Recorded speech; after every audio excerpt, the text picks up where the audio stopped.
Hello friend, स्वागत है आप सभी का आप सबके अपने YouTube चैनल विद्या परिहार गुरुकुल में। तो हमने मैथ में 4 चैप्टर कंप्लीट कर लिए, उनके परिचय को भी देखा, उनके एक्सरसाइज यानी प्रश्नावली को भी सॉल्व कर लिया। और अब हम बढ़ते हैं 5वें चैप्टर की ओर, जिसका नाम है समृद्ध संख्याएं और द्विघाती समीकरण। समृद्ध संख्याएं और द्विघाती समीकरण। उम्मीद करते हैं कि क्लास 10th में आपने द्विघाती समीकरण के बारे में थोड़ा बहुत तो जाना ही होगा और उसके क्वेश्चन भी सॉल्व किए होंगे। तो सबसे पहले देखते हैं, एक बार दोहरा देते हैं, एक बार इसको रिवाइज कर लेते हैं। द्विघाती समीकरण क्या होता है और ये वाला वीडियो क्या है, इस यानी 5.1 का परिचय है। ठीक है, तो आइए देखते हैं द्विघाती समीकरण क्या होता है। द्विघाती समीकरण को कुछ इस तरह दिखाया जाता है, ax² plus bx plus c is equal to 0। इसी तरह दिखाया जाता है ना। और यहाँ पे क्या होना चाहिए, एक और कंडीशन होता है, a जो होना चाहिए वो 0 के बराबर नहीं होना चाहिए, क्योंकि अगर a 0 हो जाता है तो ये वाला टर्म 0 हो जाता है, तो ये द्विघाती समीकरण नहीं बनता है। ये पता है ना। तो आइए इसके आगे देखते हैं। इसके आगे भी आपने पढ़ा होगा विविक्तकर, जिसको डिक्रिमिनेंट बोलते हैं, डी आपने पढ़ा है डी के बारे में। डी क्या होता है, b² माइनस 4ac ये होता है। और आपने ये भी पढ़ा होगा कि जब डिक्रिमिनेंट यानी विविक्तकर जो होता है 0 से जब बड़ा होता है तो क्या होता है, इसके मूल असमान और वास्तविक होते हैं। इसके मूल क्या होते हैं, असमान और वास्तविक होते हैं। और एक 3 कंडीशन होता है। दूसरा कंडीशन देखते हैं, हमारे पास दूसरा कंडीशन है b² माइनस 4ac बराबर हो 0 के। तो क्या होता है, इसके मूल समान और वास्तविक होते हैं। ये भी आपने पढ़ा होगा, इसके मूल समान और वास्तविक होते हैं। तीसरा कंडीशन देख लेते हैं। तीसरे वाले में क्या बोला जाता है, b² माइनस 4ac जो है वो क्या है, 0 से छोटा है। 0 से छोटा है तो इसके मूल क्या होते हैं, काल्पनिक होते हैं। लेकिन आपने ये बस पढ़ा होगा कि ये मूल काल्पनिक होते हैं, लेकिन इसको समझ में नहीं आया कि कैसे काल्पनिक वगैरह होते हैं। तो इस चैप्टर में हम इसी के बारे में पढ़ेंगे, काल्पनिक वाले के बारे में। ठीक है। अच्छा, एक और होता है मूल का फॉर्मूला। इसके मूल्य निकालने का एक फॉर्मूला होता है, x बराबर, x का मान निकालने आता है ना, क्या बोलते हैं, -b plus minus root b² minus 4ac बटे 2a। आपने इसके बारे में पढ़ा है। ठीक है, अब देखो यहाँ पे क्या होगा, हमको इस वाले कंडीशन के बारे में पढ़ना है। यानी d जो होगा, यानी b² माइनस 4ac क्या होगा, 0 से छोटा। यानी ये क्या होगा, कुछ नेगेटिव में होगा, यानी ऋणात्मक में होगा ना, ऋणात्मक में होगा। यानी यहाँ पे ये जो आएगा, यहाँ पे ये वाला टर्म यानी -b प्लस माइनस रूट, इसमें जो अंक आएगा वो क्या आएगा, नेगेटिव में आएगा कि नहीं, ऋणात्मक मान आएगा ना, क्योंकि ये क्या है, 0 से छोटा है। ठीक है। अच्छा, अभी तक आप लोगों ने ये सब देखा है, -7 का मान, -5 का मान, -3 का मान, इन सब के बारे में देखा है नहीं। आप लोग मान लेते थे कि इसका कोई मान संभव नहीं है, ऐसा होता था ना। लेकिन इस चैप्टर में हम इसी के बारे में जानेंगे और इसको सॉल्व करना जानेंगे। अभी तक आपने अगर यहाँ पे लिख दिया जाता था √16 तो इसका मान आप निकाल लेते थे 4। लेकिन अब ये क्या हो गया, ये नेगेटिव में आ गया। नेगेटिव में क्यों आ गया, क्योंकि इस वाले कंडीशन के हिसाब से ये नेगेटिव में आ सकता है कि नहीं, आ सकता है ना। तो इसके आगे जानते हैं। अच्छा, इन सभी को सॉल्व करने के लिए एक टर्म का यूज किया जाता है जिसको बोलते हैं आई। ठीक है, इसका पूरा नाम आयोटा है, आयोटा। इसको आयोटा भी बोलते हैं और आई भी बोलते हैं। ज़्यादातर यहाँ पे आयोटा और आई का भी यूज़ किया जाता है। यहाँ पे आई मीन्स इमेजिनरी, यानी काल्पनिक। ठीक है, इस वाले मूल क्या आ रहा था, काल्पनिक आ रहा था ना, तो इसीलिए हम इसको आई से सॉल्व करेंगे, यानी इमेजिनरी यानी काल्पनिक से। और यहाँ पे जो आई का मान होता है वो देख लेते हैं। आई का मान होता है वो होता है -1, रूट -1, ठीक है। आई का मान रूट -1। अगर हम बोल दें अब -√3 का मान निकालो, -√3 का मान निकालो, तो कैसे निकालोगे? हमारे पास है -√3, इसको क्या लिख सकते हैं हम? 3 गुणे -1 लिख सकते हैं कि नहीं? लिख सकते हैं। इसको हम आगे तोड़ भी सकते हैं, यानी √3 गुणे √-1 लिख सकते हैं कि नहीं? अच्छा, इसका मान हमको क्या पता है? अभी को बताया है क्या? आई है, तो इसका जब सॉल्व करोगे यहाँ पे आई मान रख करके तो क्या हो जाएगा? √3i हो जाएगा। हो सकता है कि नहीं? तो ये -√3 यानी -√3 का मान क्या आ गया? √3i, ठीक है। उसी तरह हम इसको भी सॉल्व कर सकते हैं। और उसी तरह जब आप -7 को सॉल्व करेंगे, यानी √-7 को सॉल्व करेंगे, तो ये आ जाएगा 7√7i, ठीक है। ये i रूट से बाहर है, याद रखिएगा, ठीक है। अच्छा, ये जो i के टर्म में जितने भी यूज हो रहे हैं ना, इस वाले चैप्टर में इसी टाइप के टर्म आपको मिलेंगे। लेकिन उससे पहले हम समझते हैं कि समृद्ध संख्याएं क्या होती, क्योंकि द्विघात समीकरण तो आपको पता ही हो गया है, ये द्विघाती समीकरण होता है। समृद्ध संख्याएं क्या होती हैं उसको देखते हैं। हमें देखना है समृद्ध संख्याएं, ठीक है। समृद्ध संख्याएं क्या होती हैं? समृद्ध संख्याएं वो होती हैं जो स्मॉल जेड, ठीक है। ये क्या है? छोटा जेड, कैपिटल नहीं स्मॉल है, ठीक है। जिसको जेड बराबर a प्लस आई बी के रूप में लिखा जा सके, जिसको z बराबर a प्लस आई बी के रूप में लिखा जा सके, उसी को समृद्ध संख्याएं बोलते हैं। और यहाँ पे a और b जो है, ये दोनों a और b हैं, एक वास्तविक संख्याएं होंगी, यानी इनका कोई पर्टिकुलर मान होगा, 3, 4, 5 कुछ इतना कुछ तो मान होगा ही, ठीक है। फॉर एग्जाम्पल समझ लेते हैं, जैसे हमारे पास है z बराबर हो सकता है 2 + 3i हो सकता है, ये भी हो सकता है z बराबर 0 + 2i, ये भी हो सकता है z बराबर 3 + 0i, ये भी हो सकता है। तो ये सब क्या है? समृद्ध संख्या है। समृद्ध संख्याओं को पहचानने का क्या तरीका है? इनको a प्लस आई बी के रूप में देखा जा सकता है। यहाँ a का मान कितना है? 2, b का मान कितना है? 3। तो ये सब क्या है? समृद्ध संख्याएं हैं। और अच्छा, एक और चीज देख लेते हैं। यहाँ पे आप a की जगह पे जब देखेंगे तो क्या पता चलेगा? यहाँ पे कोई ना कोई वास्तविक संख्या है, कोई ना कोई एक वास्तविक संख्या है, यानी पर्टिकुलर उसका कोई मान है, ठीक है। तो इसीलिए हम a को बोलते हैं, इस वाले भाग को हम बोलते हैं वास्तविक भाग, क्योंकि इसका तो कुछ ना कुछ तो मान होगा ना। इसको हम बोलते हैं वास्तविक भाग, और इसको हम बोल देते हैं क्योंकि इसका मान तो कोई डिसाइड नहीं है, ठीक है, इसका कोई पर्टिकुलर मान नहीं है, इसलिए इसको हम बोलते हैं काल्पनिक भाग, क्योंकि इसका मान तो हमको पता है 2, 0, 3 ये सब क्या है? प्रूफ्ड है, ठीक है। लेकिन इसका यहाँ पे आई के जगह पे जितने आई वाले हैं, इसका काल्पनिक भाग बोलते हैं, क्योंकि आई क्या है? काल्पनिक वाले में आता है ना, इसीलिए इसको वास्तविक भाग, इसको काल्पनिक भाग बोलते हैं। एक और चीज समझ लेते हैं। अच्छा, यहाँ पे आप ध्यान से देखेंगे, यहाँ पे इसका मान क्या होगा? इसको जब सॉल्व करेंगे तो इसका मान सिर्फ 3 होगा, क्योंकि 0 को i से गुणा करोगे तो 0 हो जाएगा, ठीक है।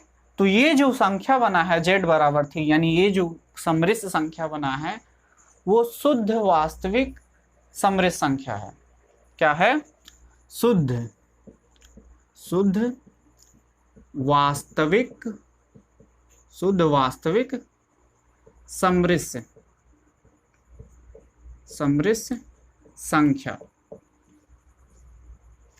शुद्ध वास्तविक समृद्ध संख्या क्यों है? क्योंकि यहाँ पे i का मान 0 है, यानी काल्पनिक भाग है ही नहीं, सिर्फ क्या है? वास्तविक भाग है ना। ये वास्तविक भाग है, ये काल्पनिक भाग है, तो यहाँ पे सिर्फ वास्तविक भाग है, काल्पनिक भाग नहीं है। उसी तरह यहाँ पे देख लो, इस वाले कंडीशन में देखो, यहाँ पे वास्तविक भाग जो है वो 0 है, और सिर्फ काल्पनिक भाग है, यानी हमारे पास है z बराबर 2i, यही है ना। तो इसलिए इसको हम बोलेंगे, क्या बोलेंगे, शुद्ध काल्पनिक समृद्ध संख्या, समृद्ध संख्या बोल सकते हैं कि नहीं, हो सकता है। ये हो गया हमारा शुद्ध काल्पनिक समृद्ध संख्या, क्योंकि इसमें वास्तविक भाग नहीं है, ठीक है, और इसमें काल्पनिक भाग नहीं है। समझ में आ गया। अच्छा, यहाँ पे जो i का मान है इसको थोड़ा सा और डिफाइन कर लेते हैं ताकि और आगे समझने में और आपके कोई दिक्कत ना हो। यहाँ पे देखते हैं, ये i का मान कितना है, -√1, ठीक है, √-1 इतना है। अच्छा, i स्क्वायर का मान क्या होगा, इसको क्या लिख सकते हैं, i गुणे i लिख सकते हैं कि नहीं, लिख सकते हैं। i का मान कितना है, √-1, और यहाँ पे √-1, इसका मान कितना आ गया, i स्क्वायर का मान -1 आ गया। अरे √-1 को √-1 से गुणा करोगे तो क्या हो गया, √-1 आ जाएगा, सॉरी -1 आ जाएगा। i स्क्वायर का मान क्या होता है, इसको क्या लिख सकते हैं, i गुणे i लिख सकते हैं कि नहीं, लिख सकते हैं ना। इसका मान रख दो, √-1 गुणे √-1, ये दोनों गुणा होंगे तो क्या होगा, ये माइनस माइनस प्लस नहीं होगा। अगला टॉपिक है वो है दो समृद्ध संख्याओं में समानता। अब ये क्या होता है उसको समझते हैं। हमारे पास दो समृद्ध संख्याएं हैं, पहला है z1 और दूसरा है z2। z1 बराबर हम ले लेते हैं a प्लस ib, ठीक है, और z2 बराबर हम ले लेते हैं बराबर c प्लस id, ठीक है। ये दोनों क्या है, समृद्ध संख्या है, क्योंकि हम इसको क्या लिखे हैं, a प्लस ib के रूप में, यानी एक हमारे पास वास्तविक भाग है, एक हमारे पास काल्पनिक भाग है। यानी ये दोनों आपस में समान कब होंगे, यानी z1 बराबर z2 कब होगा, z1 बराबर z2 कब होगा, ये दोनों बराबर तब होंगे जब ये जो वास्तविक भाग है ये दोनों आपस में बराबर होंगे, यानी a बराबर होगा c के, ये दोनों आपस में बराबर होंगे, और b बराबर होगा d के, तभी ये दोनों आपस में समान होंगे। ये बात याद रखिएगा, ये जो वास्तविक भाग है ये दोनों आपस में समान रहेंगे, और ये जो काल्पनिक भाग है ये दोनों आपस में समान रहेंगे, तभी ये दोनों आपस में एक दूसरे के बराबर हो सकते हैं। उसी पे एक क्वेश्चन दिया है हमारे पास, एग्जाम्पल नंबर 1।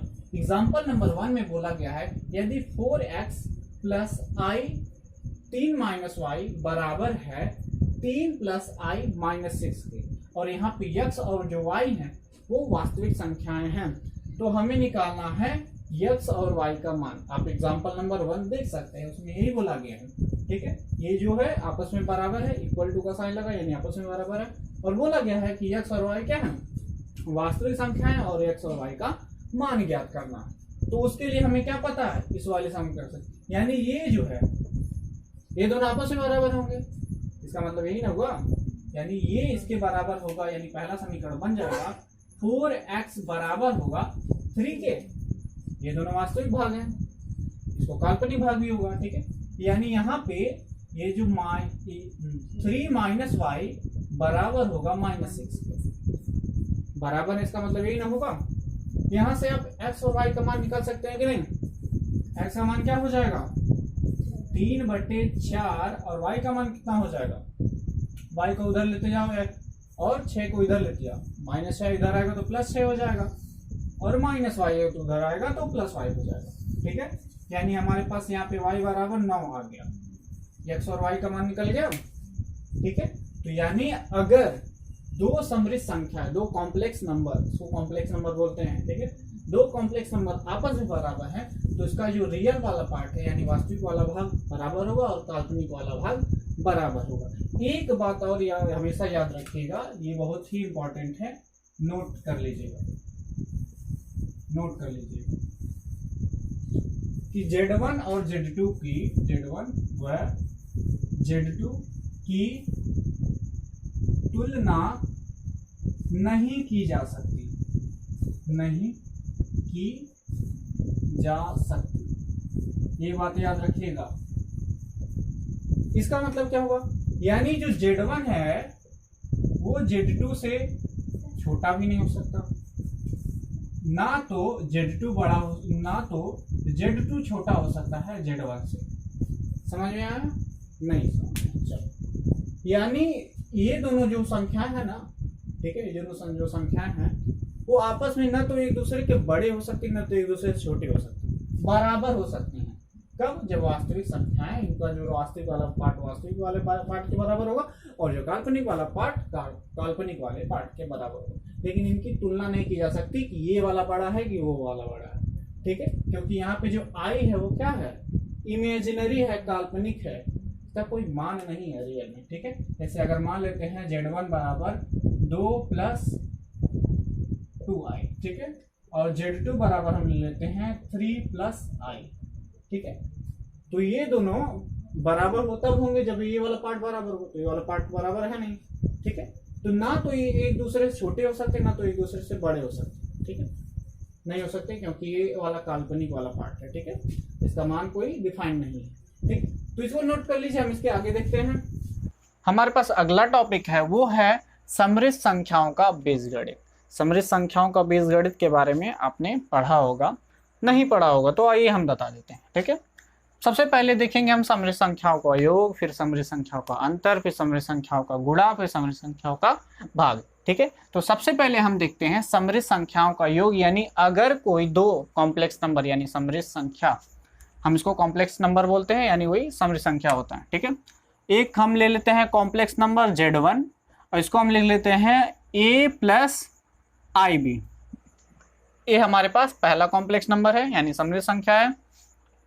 दूसरा हमारे पास कॉम्प्लेक्स नंबर Z2 ले लेते हैं और ये ले लेते हैं C + ID, ठीक है।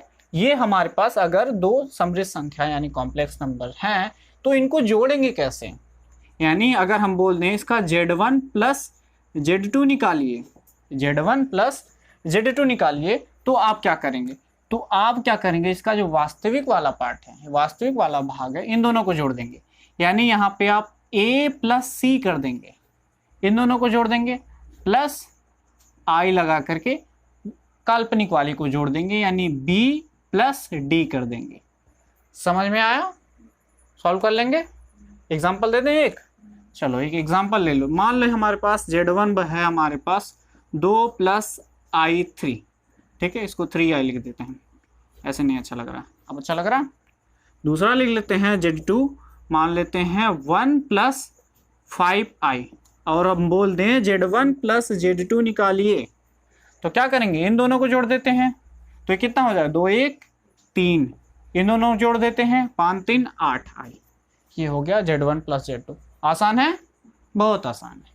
अब समवर्ग का नियम क्या कहता है, तो कुछ नियम है जिनको आपने पहले सुना होगा, समझ में आएगा होगा या ना पता नहीं, आइए देखते हैं, अभी समझ में आ जाएगा। समवर्ग का नियम क्या कहता है कि अगर हम किन्हीं दो कॉम्प्लेक्स नंबर को जोड़ रहे हैं, यानी Z1 + Z2 अगर जोड़ रहे हैं, तो ये भी क्या होगा, ये एक समृद्ध संख्या होगा, समृद्ध संख्या, यही इतना बस समझ लीजिए। यानी अगर दो समृद्ध संख्या, दो कॉम्प्लेक्स नंबर को जोड़ रहे हैं, तो ये भी क्या आ रहा है, समृद्ध संख्या, यही समवर्ग का नियम है।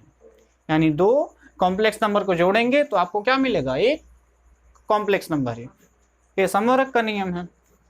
क्रम विनिमय का नियम क्या कहता है, क्रम विनिमय का नियम क्या कहता है, यानी इन दोनों का क्रम बदल दो, यानी Z1 + Z2 बराबर होगा Z2 + Z1 की, होगा कि नहीं, होगा, ठीक है, सॉल्व करके देख लेना, क्योंकि तब भी हम क्या करेंगे, वास्तविक पार्ट को वास्तविक में ही जोड़ेंगे, तब क्या हो जाएगा, हमने क्या किया, 2 + 1 किया, अगले वाले में क्या करेंगे, 1 + 2 करेंगे, तो भी तो 3 ही आएगा ना।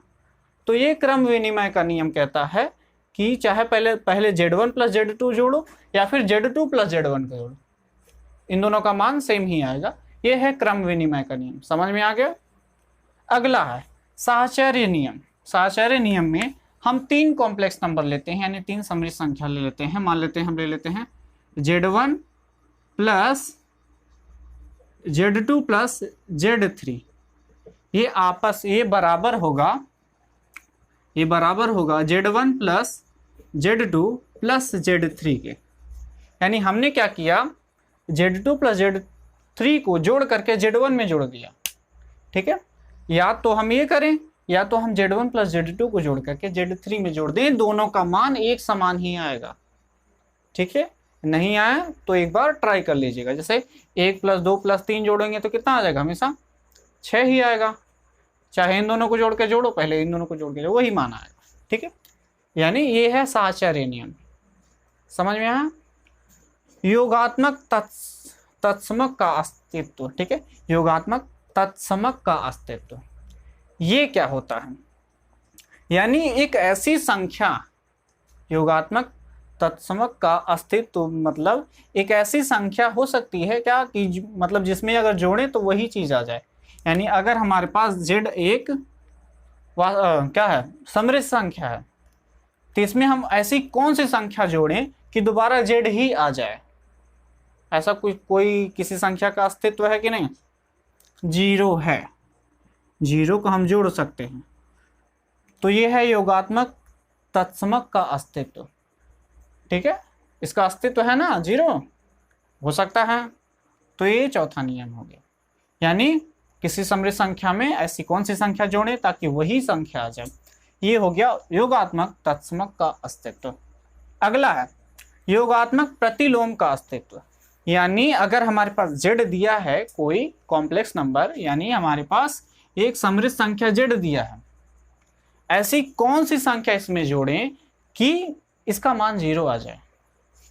बताओ, हम इसमें अगर -Z को जोड़ दें तो इसका मान 0 आ जाएगा कि नहीं? आ जाएगा ना। यानी जो संख्या हमको दिया है उसी का ऋणात्मक से जोड़ दें तो 0 आ जाएगा। यानी इसका भी अस्तित्व है, इसका भी अस्तित्व है, तो ये दोनों भी नियम लागू हो सकते हैं और ये नियम आपको समझ में आ गया। ठीक है, तो इसको नोट कर लीजिए। हम इसके तो हमने समृद्ध संख्याओं का योग देख लिया। अब दूसरा देख लेते हैं, समृद्ध संख्याओं का अंतर, यानी कॉम्प्लेक्स नंबर का अंतर देखते हैं। अगर हमारे पास मान लेते हैं दो हमारे पास कॉम्प्लेक्स नंबर है, एक है Z1 हम ले लेते हैं 5 प्लस 7i। ठीक है, 5 प्लस 7i। Z2 ले लेते हैं, Z2 हम ले लेते हैं 3 प्लस 2i, और हम बोल देते हैं इन दोनों का अंतर निकालो। समृद्ध संख्याओं का अंतर है, यानी इन दोनों का अंतर निकालो, यानी Z1 माइनस Z2 निकालो। तो क्या करोगे, वास्तविक वाले भाग में से वास्तविक वाले को घटा दोगे, यानी 5 माइनस 3 कर दोगे। ठीक है, 5 माइनस 3 कर दोगे, और ये प्लस है, प्लस को ऐसे ही रहने दो, और ये 7 माइनस 2 कर दो। ठीक है, यानी हमने क्या किया, अगर हमारे पास Z1 प्लस Z2 कुछ इस तरह है, A प्लस IB और ये है C प्लस ID, तो हमने क्या किया, Z1 माइनस Z2 निकालने के लिए हमने क्या किया, A माइनस C कर दिया प्लस B माइनस D कर दिया I। ठीक है, यही है समृद्ध संख्याओं का अंतर। कैसे निकाला जाता है, वास्तविक वाले भाग में से वास्तविक वाले को घटाओगे और काल्पनिक वाले भाग में से काल्पनिक वाले भाग को घटा दोगे, तो इसका आंसर कितना आएगा, 5 में से 3 गया 2 प्लस 7 में से 2 गया 5 आई। ठीक है, तो ये हो गया Z1 माइनस Z2, यानी समृद्ध संख्याओं का अंतर। अब इसके नियम को देखते हैं कि नियम क्या क्या लागू हो सकता है। अच्छा, इसमें समवर्ग का नियम लागू हो सकता है कि नहीं, Z1 माइनस Z2 समवर्ग का नियम क्या कहता है, इसमें क्या बोलेगा, यानी दोनों का अंतर भी क्या होगा, एक समृद्ध संख्या होगा। तो ये एक समृद्ध संख्या है कि नहीं, है ना, तो ये समृद्ध संख्या है, समृद्ध यानी कॉम्प्लेक्स नंबर। ठीक है, तो ये वाला नियम लागू होगा। अच्छा, क्रम विनिमय का नियम लागू नहीं होगा। यहाँ पे Z1 माइनस Z2 नहीं बराबर नहीं होगा Z2 माइनस Z1 के, होगा कि नहीं, देख लो। 5 में से 3 घटाए तो 2 आया, लेकिन अगर 3 में से 5 घटाए तो क्या होगा, -2 आएगा। उसी तरह यहाँ पे से 7 में से 2 घटाए तो 5 आया, लेकिन 2 में से 7 को घटाओगे तो -5 आएगा। यानी ये नेगेटिव में आ जाएगा, यानी ये दोनों आपस में बराबर होंगे नहीं। तो क्रम विनिमय का नियम लागू होगा नहीं। साहचर्य नियम, तो साहचर्य भी नियम नहीं लागू होगा। साहचर्य नियम क्या कहता है, Z1 माइनस कर दो Z2 माइनस Z3, क्या ये दोनों आपस में बराबर होंगे, नहीं बराबर होंगे। Z1 minus Z2 minus Z3 के, ये भी दोनों आपस में बराबर नहीं होंगे, ठीक है। तो ये दोनों नियम क्या होगा, लागू नहीं होता, केवल समवर्ग का नियम लागू होता है, किसमें, समृद्ध संख्याओं के अंतर में, ठीक है। अगला देखते हैं समृद्ध संख्याओं का गुणा, तब तक इसको नोट कर लीजिए। तो अगला देखते हैं, हमारे पास अगला है समृद्ध संख्याओं का गुणन। हमने इससे पहले समृद्ध संख्याओं का योग पढ़ लिया, समृद्ध संख्याओं का अंतर पढ़ लिया। अब अगला देखते हैं गुणन, यानी इन दोनों का गुणन कैसे करेंगे। दो कॉम्प्लेक्स नंबर अगर दिए हुए हैं, हमारे पास दो कॉम्प्लेक्स नंबर है, Z1 A प्लस IB और Z2 है C प्लस ID, ठीक है। हमको क्या निकालना, इन दोनों का गुणन यानी इन दोनों का मल्टीप्लाई करना है। तो देखते हैं Z1 गुणे Z2, यहाँ डॉट का मतलब इन दोनों का गुणा हुआ है, ठीक है। Z1 का मान क्या है, A प्लस IB है, ये हमारे पास Z1 है, इसको गुणा किया गया है C प्लस ID के साथ, गुणा किया गया है। अच्छा, इस टाइप का गुणन आपने किया होगा, इस टाइप के मल्टीप्लाई आपने किया होगा। यहाँ पे x और y होता था तो आप इसको पहले इसमें गुणा करते थे, ठीक है। उसी तरह इसमें भी लागू करेंगे, यानी a को हम पहले c के साथ गुणा करेंगे, तो क्या हो जाएगा, AC हो जाएगा। फिर a को आप ID के साथ गुणा करोगे, a को आप ID के साथ गुणा करोगे तो क्या हो जाएगा, IAD हो जाएगा, IAD हो जाएगा। अब इसका इसमें गुणा करो, ठीक है। ऐसे ही ना करते हैं, इसको पहले इन दोनों में गुणा करें, फिर इसको इन दोनों में गुणा करते हैं, ठीक है। तो हम गुणा कर देते हैं IB को C के साथ, तो ये क्या हो जाएगा, IBC हो जाएगा। फिर IB को गुणा कर दो ID के साथ, तो क्या हो जाएगा, I गुणा होके I स्क्वायर हो जाएगा, यहाँ पे भी I है, यहाँ पे भी I है, I स्क्वायर हो गया। B और D गुणा करोगे क्या हो जाएंगे, BD हो जाएंगे, BD हो जाएगा। अच्छा, यहाँ पे I स्क्वायर है, इसका मान आप रख सकते हो। I स्क्वायर का मान कितना होता है, पहले बात तो देखते हैं, इसको I गुणे I लिख सकते हैं, और I का मान कितना होता है, हमने बताया है √-1 होता है, √-1 होता है, और इसका भी मान रख दो √-1। जब दो रूट गुणा होते हैं तो उसके अंदर वाला बाहर आ जाता है, यानी -1 हो जाएगा। इन दोनों को जब गुणा करेंगे तो -1 हो जाएगा, यानी हमारे पास I स्क्वायर का मान कितना आ गया, -1 आ गया। तो यहाँ पे I स्क्वायर की जगह पे हम इसी मान को रख देंगे, ठीक है। इसको हम ऐसे ही रख देते हैं, AC plus I square AD plus IBC। अच्छा, यहाँ पे -1 रखेंगे, -1 रखेंगे तो ये क्या हो जाएगा, माइनस हो जाएगा, प्लस वाला तो माइनस हो जाएगा, और ये BD हो जाएगा। एक का BD में गुणा करो तो BD हो जाएगा, और ये माइनस हो जाएगा, ठीक है, क्लियर है। अच्छा, इन दोनों में ध्यान से देखो, यहाँ पे क्या है, I कॉमन है ना। पहले इन दोनों को हम पास में लेकर आते हैं, AC इसको इधर लिख देते हैं -BD, ठीक है। इसको हम एक कोष्टक में रख देते हैं, ठीक है, प्लस लगा देते हैं। इन दोनों में से हम I को बाहर ले लेते हैं। हमने क्या किया, I को बाहर ले लिया, I को बाहर ले लिया, तो यहाँ पे क्या बचा, AD बचा ना, प्लस क्या बचा, BC बचा। यही नियम है, यही वाला फॉर्मूला है। या तो इस फॉर्मूले को याद कर लीजिए, Z1 गुणे Z2 बराबर AC minus BD plus IAD plus BC, या तो इस तरीके को याद रख लीजिए, क्योंकि ये वाला तरीका याद रखना आसान है, क्योंकि इस टाइप के आपने गुणा वगैरह किए होंगे। अच्छा, एक एग्जांपल से देखते हैं, ठीक है, एक एग्जांपल ले लेते हैं। हमारे पास मान लेते हैं Z1 हमारे पास है 2 + 3i, और Z2 हमारे पास है, ले लेते हैं 1 + 2i, ठीक है। ये दोनों कॉम्प्लेक्स नंबर है, यानी समृद्ध संख्या है। हम बोल दें, आप निकालिए Z1 गुणे Z2 निकालिए, Z1 गुणे Z2 निकालिए, तो या तो आप यहाँ पे ए और सी का मान वगैरह रख करके इसी वाले फॉर्मूले से सॉल्व कर सकते हैं। ध्यान रखिएगा कि ये वाला जो है ये फॉर्मूला है, ठीक है। बहुत लोग इसको याद कर लेते हैं और कई बार याद नहीं होता है और कंफ्यूज हो जाते हैं। तो ये काम करिए, ये वाला तरीका ही याद रखिए, ठीक है। तो मान रखते हैं, तो ये हमारे पास है 2 + 3i और ये हमारे पास है 1 + 2i, है कि नहीं, ठीक है। 2 का 1 में गुणा करो 2 हो जाएगा, 2 का 2i में गुणा करो क्या हो जाएगा 4i हो जाएगा कि नहीं। 3 का 1 में 3i का 1 में गुणा करो 3i हो जाएगा। 3i का 2i में गुणा करो तो 3 दूना 6i का स्क्वायर हो जाएगा। फिर से हम क्या करेंगे, यहाँ पे i स्क्वायर का मान रखेंगे, i स्क्वायर का मान -1 होता है कि नहीं, ठीक है। अच्छा, ये हो जाएगा 2 + 4i + 3i और ये हो जाएगा -6, i स्क्वायर का मान -1 रखेंगे, ठीक है। अब हम इन दोनों को आप पास में लेकर आते हैं तो ये हो जाएगा 2 - 6, ठीक है, 2 - 6 प्लस इन दोनों में से हम i को बाहर निकाल लेते हैं तो ये हो जाएगा 4 + 3, ठीक है।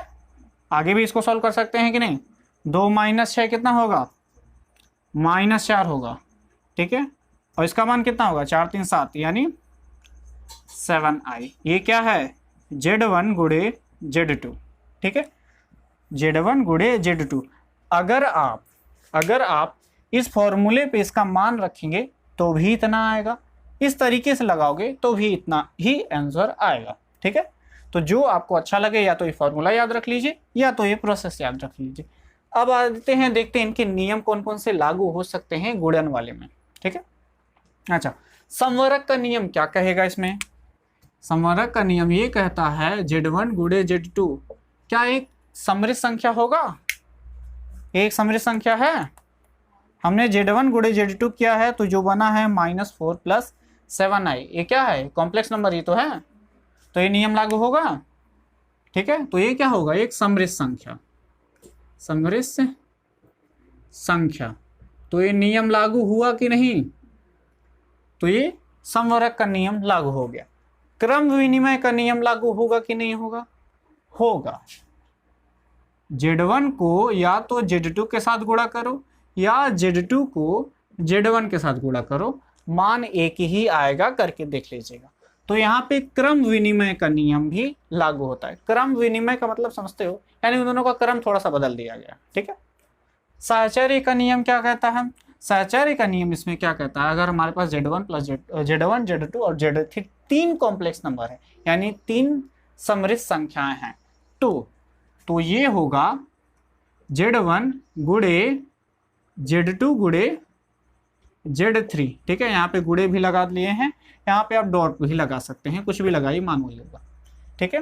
यानी Z1 को गुणा किया गया है Z2 × Z3 से, तो ये बराबर होगा Z1 × Z2 × Z3 के, ये दोनों आपस में बराबर ही होंगे, ठीक है। तो यानी साहचर्य का नियम भी यहाँ पे लागू होगा।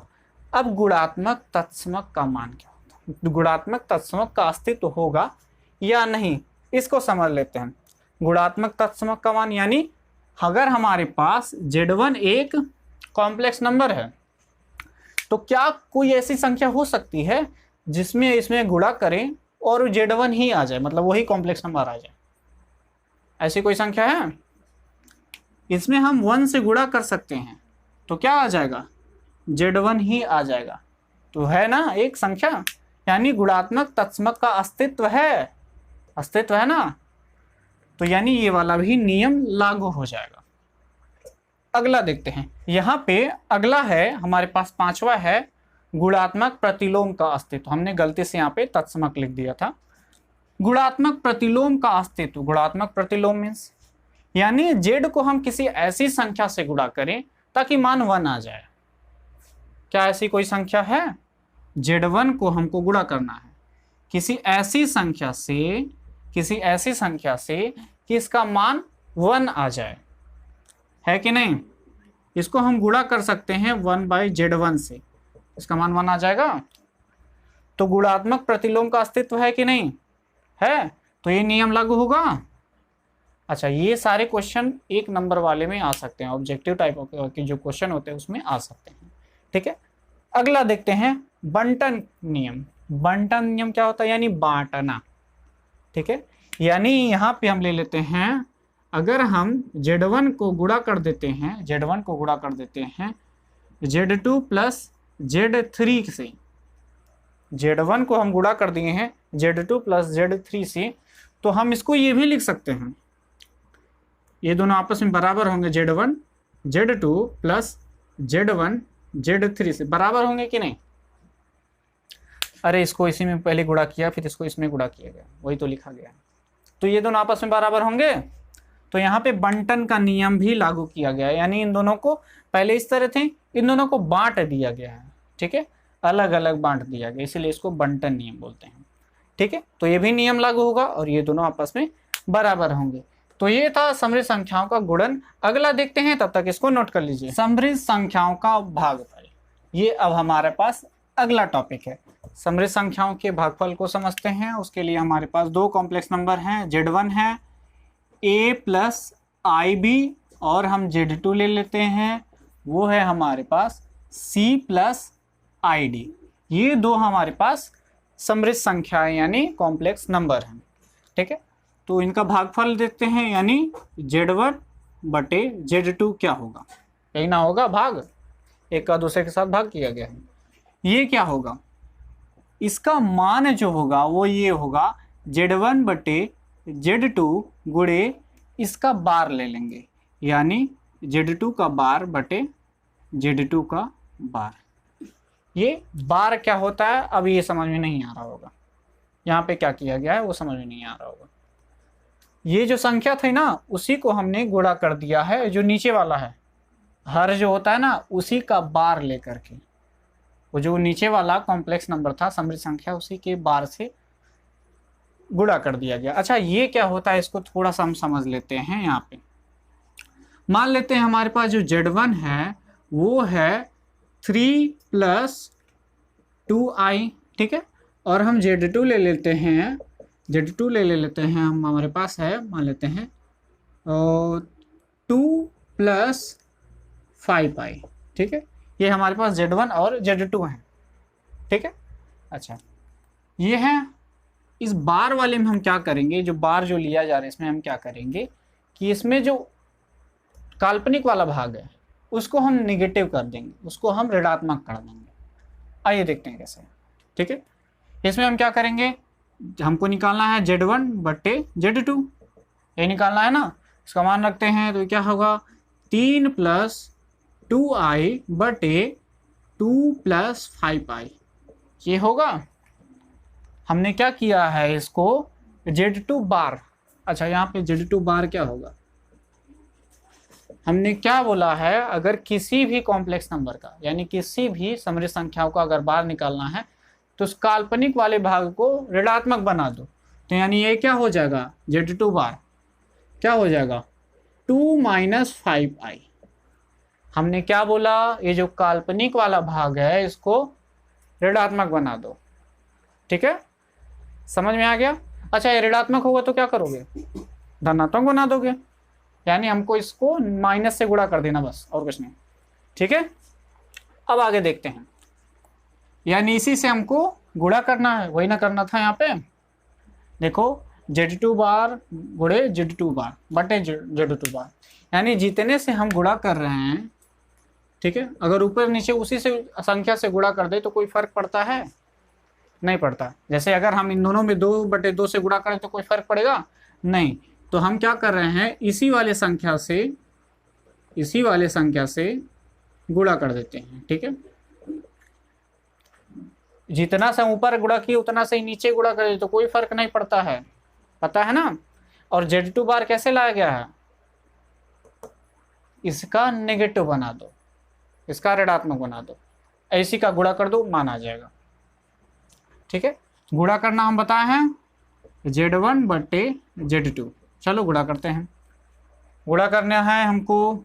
अच्छा, ये वाला इसमें गुणा होगा कि नहीं, अरे 3 का 2 में गुणा करो कितना आएगा 6, 3 का -5i में गुणा करो, कितना होगा 15i, यही होगा ना। अब 2i का 2 में गुणा करो, कितना आ जाएगा 4i, यही होगा। 4i का -5i में गुणा करो तो माइनस माइनस प्लस माइनस होगा, वो भी तो देखोगे ना। 2 का 5 में गुणा करो, कितना आएगा 10, i का स्क्वायर इतना होगा। नीचे देखते हैं, नीचे a plus B A minus B इस तरह दिख रहा है, यानी a square minus B square का फॉर्मूला दिख रहा है कि नहीं। अरे ये होता है a square minus B square बराबर a plus B into A minus B, ये होता है कि नहीं। तो इसी तरह कुछ दिख रहा है, ठीक है। तो यानी हम लिख सकते हैं इसको, क्या लिख सकते हैं 2 का स्क्वायर माइनस 5i का स्क्वायर, ये लिख सकते हैं कि नहीं। आगे देखते हैं। अच्छा, यहाँ पे इसका मान रख सकते हैं, आई स्क्वायर का मान रख सकते हैं। तो ये हो जाएगा 6 माइनस 15i प्लस 4i, और यहाँ पे क्या हो जाएगा आई स्क्वायर का मान रखेंगे तो क्या हो जाएगा आई स्क्वायर का मान -1 और माइनस माइनस प्लस हो जाएगा और ये 10 हो जाएगा। आई स्क्वायर का मान -1 रखोगे तो minus plus minus minus plus हो जाएगा, ठीक है। और 1 का 10 में गुणा करोगे तो वही हो जाएगा, ठीक है। अच्छा, यहाँ पे भी नीचे भी सॉल्व कर लेते हैं। 2 का स्क्वायर 4 और यहाँ 5 का स्क्वायर 25 आई स्क्वायर होगा। आई स्क्वायर का मान रखो, कितना होगा -1 रखोगे, आई स्क्वायर का मान रखोगे तो ये माइनस प्लस हो जाएगा, ठीक है। अच्छा, अब देखते हैं इसके आगे, इन दोनों को सॉल्व कर सकते हैं। 10 6 16 हो सकता है, 10 और 6 सॉरी ये 16 है, 10 6 16। अच्छा, यहाँ पे देखो, इसको हम इधर कर देते हैं। 4i को हम इधर लेते आते हैं और -15i को इधर लेते आते हैं, ठीक है, ताकि i कॉमन निकाल लें। अब इसमें से i कॉमन निकाल दो, i कॉमन निकाल लोगे तो क्या हो जाएगा, i बाहर निकाल दिया तो 4 - 15 हो जाएगा कि नहीं, ठीक है। अरे इसमें से i बाहर निकाल दो तो -15 + 4 आ जाएगा, चाहे इसे लिखो चाहे ऐसे लिखो, ठीक है। इसको सॉल्व करो, कितना आ जाएगा 29 आ जाएगा। आगे भी सॉल्व होगा, ये होगा। देखो ये 16, 4 में से 15 को घटा दो तो कितना आ जाएगा -11i बटे 29। ये मान है किसका Z1 बटे Z2 का। हमने निकालने के लिए क्या किया, एक बार और रिवाइज करो। हमको निकालना है Z1 बटे Z2, तो हम क्या करेंगे, ये जो हर है इसका बार निकाल दो। बार निकालने के क्या करोगे, ये जो काल्पनिक वाला भाग है इसका साइन बदल दोगे। प्लस है तो माइनस, माइनस है तो प्लस, प्लस था तो हमने माइनस कर दिया, ठीक है। और इसी का हमने ऊपर नीचे गुणा कर दिया। इसमें किसी भी संख्या से ऊपर नीचे गुणा करते हैं तो उसके मान में कोई फर्क नहीं पड़ता है, ठीक है। बाकी गुणा करना तो हमने बता ही दिया कैसे गुणा करते हैं। इन दोनों का ये होगा, मान रख दो, जल्दी से सॉल्व हो जाएगा, ठीक है। तो ये था समृद्ध संख्याओं का भागफल निकालने का तरीका। अच्छा, एक और कॉन्सेप्ट है, उसको जो देख लो, ये बार वाला सिस्टम का। ये जरूर किताब में तो है कि नहीं, देख लेते हैं अभी इसको, लेकिन इसको समझ लो, बहुत आसान है। अच्छा, यहाँ पे अगर हमको दिया गया है Z1 + Z2 का होल बार, ये बराबर होगा, ये पहला है, ठीक है, बराबर होगा Z1 बार प्लस Z2 बार के, ठीक है, बराबर होगा। दूसरा Z1 माइनस Z2 का होल बार बराबर होगा Z1 बार माइनस Z2 बार के, ठीक है। तीसरा है हमारे पास Z1 गुणे Z2 का होल बार बराबर होगा Z1 बार गुणे Z2 बार के, ठीक है। ये समझ में आ रहा है, ठीक है। चौथा एक और देख लेते हैं। हमारे पास दिया है Z1 बार का होल बार, यानी उसी का 2 बार निकालोगे तो ये Z के बराबर आ जाएगा। एक बार देख लो इसको, Z2 का बार इतना है, अगर हम इसको बोल दें कि Z2 बार का होल बार, यानी एक बार और बार निकालो, तो क्या हो जाएगा, ये फिर से क्या होगा, माइनस से फिर प्लस में आ जाएगा, ये हो जाएगा, यानी ये दोनों आपस में बराबर होंगे, यानी ये किसके बराबर आ गया, Z2 के बराबर ही तो आ गया।